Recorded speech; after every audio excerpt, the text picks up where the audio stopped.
In this lesson, we are going to continue to study limits. We have done the existing of limits in our last lesson. As long as the left side limit equals right side limit, then the limit exists. And in this lesson, we are going to focus on the properties of limits, several truths about the limits. So for constant limit, it doesn't matter x approaches which number, is always the constant, it won't change. For x, when x approaches a, the limit of x is a. And for two functions adding or subtracting, limit equals the limit of each function, then add or subtract. A constant times a function, then limit, it will be the constant, then times the limit of the function f at x. Multiplication of f at x and g at x limits equals the limits of each function, then times. Interesting is division. F at x divided by g at x, then limit equals each limits of the function, then divide, provided the denominator is not 0. If the denominator is 0, then we are going to use a factoring, rationalizing, or changing variables to manipulate the expressions to get rid of the denominator equals 0. Then we could do the direct substitution to find the limit. And a function's f at x to the power n equals the limit of the function, then to the power n. So they are the several properties we need to be aware of. To evaluate a limit algebraically, you can use the following techniques when the denominator is 0. Factoring, rationalizing, one side limit, change of variable. Direct substitution applies when the denominator of the expression is not 0, so just do the direct substitution. So x approaches -1 for this quotient. First thing we want to check if the denominator is 0. If the denominator is 0, then we are not able to substitute the -1 in. We need to do factoring. So we check the denominator is 0 or not. So sub in the -1, then plus 1, we are going to have 2 times exponent of -1 to the exponent 3 is odd number, so it will be -1 times itself. 3 times it's -1. 3 times -1 is -3 plus 1. So 2 times -1 give you -2. Then -3 plus 1 give you -4. So we know that the denominator is not 0. Then we could do the direct substitution. So we are going to just sub in x equals -1, then 2 times -1 cubed plus 3 times -1 plus 1, then numerator is -1 squared minus 5 times -1 plus 2. So this is just rough work. Then continue, do the calculation. -1 squared is 1. -5 times -1, negative becomes positive, then plus 2. The calculation of this one, we have -2 minus 3 plus 1. Then continue, we have 8 over -4. 8 divided by -4 give you -2. So the limiting value of this expression when x approaches -1 give you -2. Whenever the denominator is not 0, we could use this method. Okay. This one, x approaches 5, then we check the denominator. 5 minus 1 is 4, not 0. We could do the direct substitution, so it's just x equals 5. Substitute in, we have 5 squared over 5 minus 1. Then we have 25 over 4. We square root both numerator and denominator. We have 5 over 2. That is done.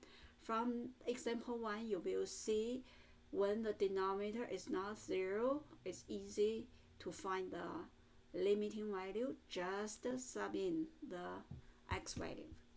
So this is the first type of question, direct substitution.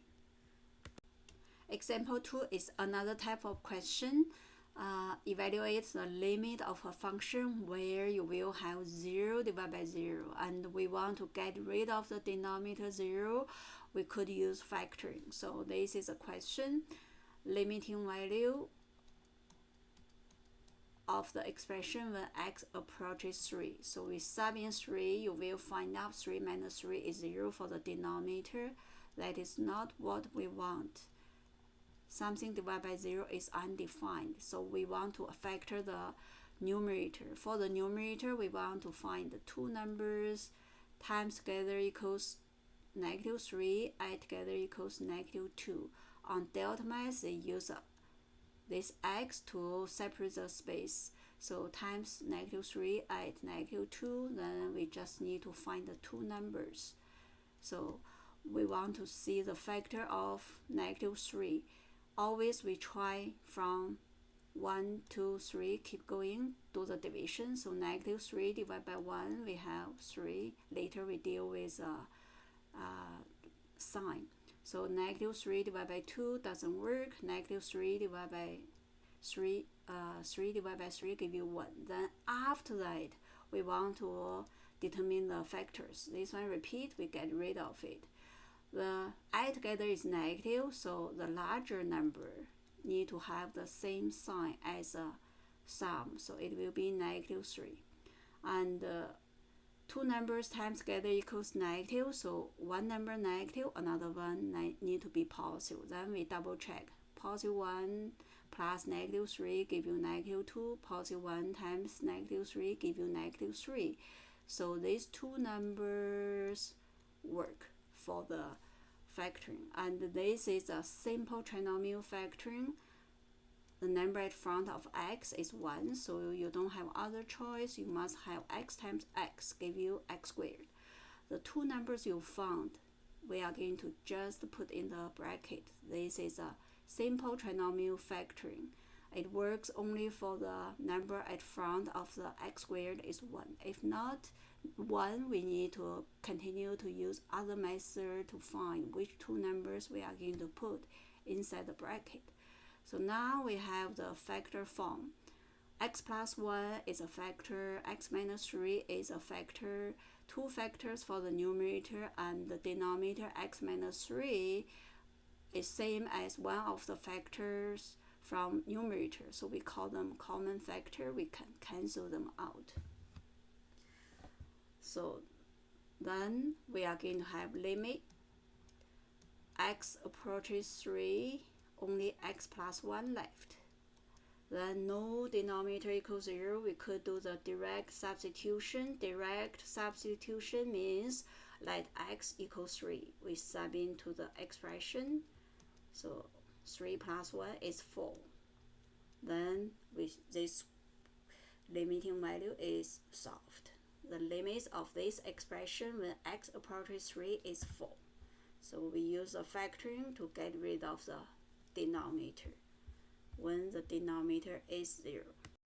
So next example 3 is another type of question that is 0 divided by 0, but this time you have radical sign. So we are going to use what we have done in 1.1, rationalizing radicals, rationalize the numerator to get rid of the denominator equals 0. So it's similar with our slope of tangent, limiting value when h approaches 0, then divide by h.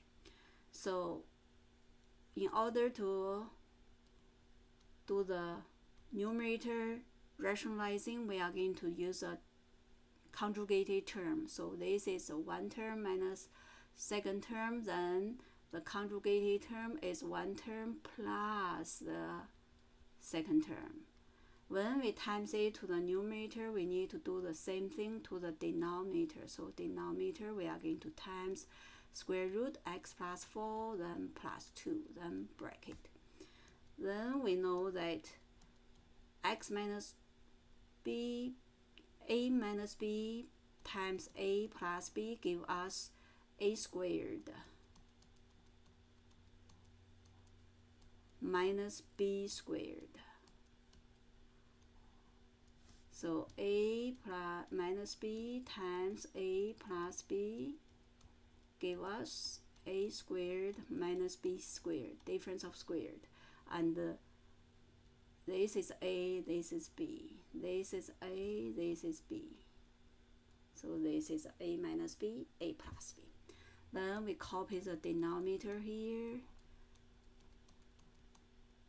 and the squared, square root, squared, they are inverse functions. We cancel each other. Then we have x minus 4 only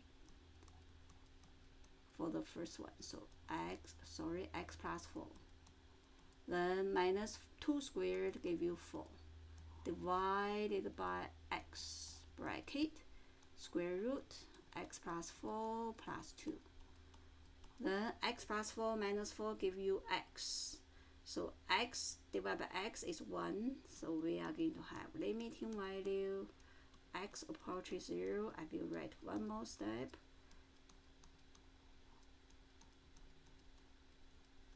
The x divided by x is 1, so cancel out. This is 1. Then we are going to sub in x equals 0. Because the denominator is not 0 anymore, so we just square root x plug in 0, so 0 plus 4, then plus 2. Continue, 1 over square root, 0 plus 4 is 4, square root 4 is 2. Then we are going to have 1 over 4. From this question, you will see that when the denominator is 0, we could use if you have the radical expression there, we could use a conjugated term to times the conjugated term to numerator and the denominator, then use a squared minus b squared to get rid of the square root, then cancel the denominator 0 out, then direct substitution, we find the limit. So this is when the denominator is 0, instead of factoring, we do the times conjugated term. The last example is also 0 divided by 0. The denominator is 0. Instead of using factoring, rationalizing the numerator, we are going to use changing variable. When are you going to use changing variable? You see it's 1/3. 1/3, the third root, it will be hard for us to rationalize it or factoring. Then we could introduce a new variable.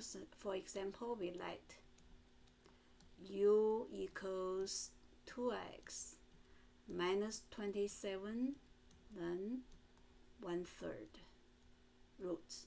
So then we want to solve for x. We apply the degree 3 power to both sides. Then we have 2x minus 27, 1/3, then degree 3, power of power is times the degree, so 1/3 times 3 give you 1. So we have 2x minus 27 equals u cubed.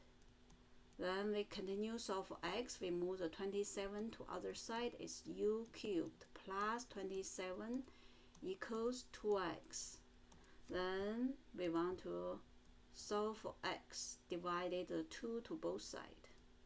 Then we have x equals u cubed plus 27 over 2. By doing this, if we sub in the x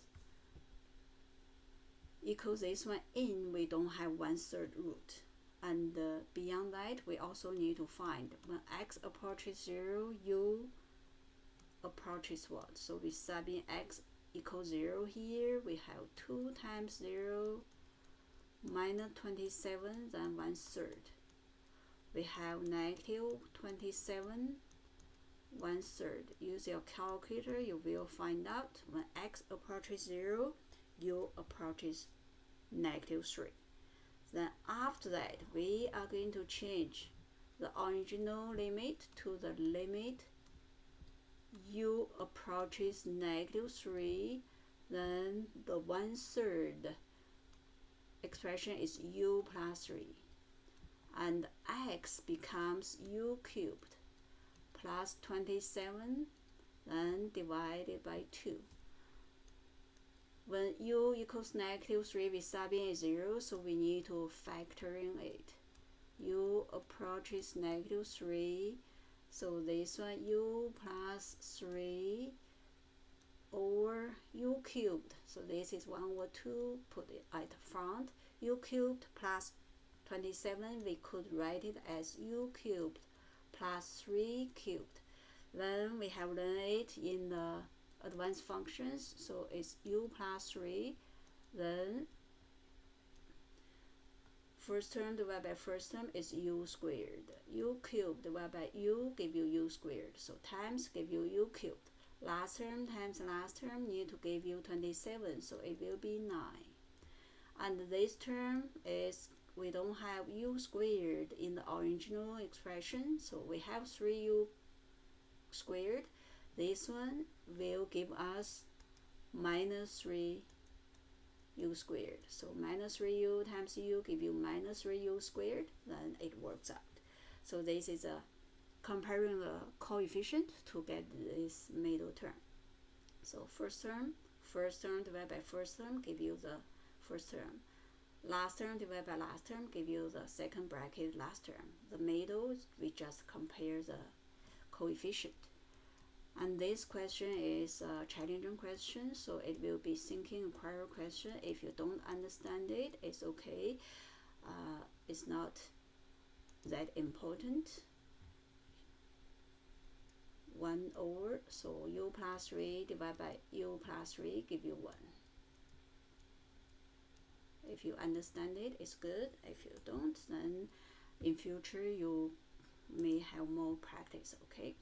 So 1/2 bracket u squared minus 3u plus 9. Now we are going to see subbing -3 is not 0 anymore, so we could do the direct substitution now. Then we have 1/2 -3 squared minus 3 times -3 plus 9. Then we have 1/2, with subbing everything, we have 27. Then we are going to change the division. 1 divided by 27/2. So this one is numerator times numerator, denominator times denominator for the denominator. So 1 divided by 27/2, and change it to multiplication is flip the numerator and the denominator. So we have 2/27. So this is one example that's changing variable. When are we going to change the variable? Because it's 1/3 as a term with x inside. We don't know how to factor that one. Then we want to introduce another variable. Then we do the cubic to both sides to get rid of the 1/3 root. Then we could have x equals u cubed something. Then we sub in the u value, you will find out. We could do the factoring. Then we could get the final answer. So the learning goals for this lesson will be finding the limit, using factoring, changing variable, rationalizing. If the denominator not 0, do the direct substitution. So these are our learning goals. Finding the limits using different techniques, direct substitution, or factoring, rationalizing, changing variables. Thanks for watching.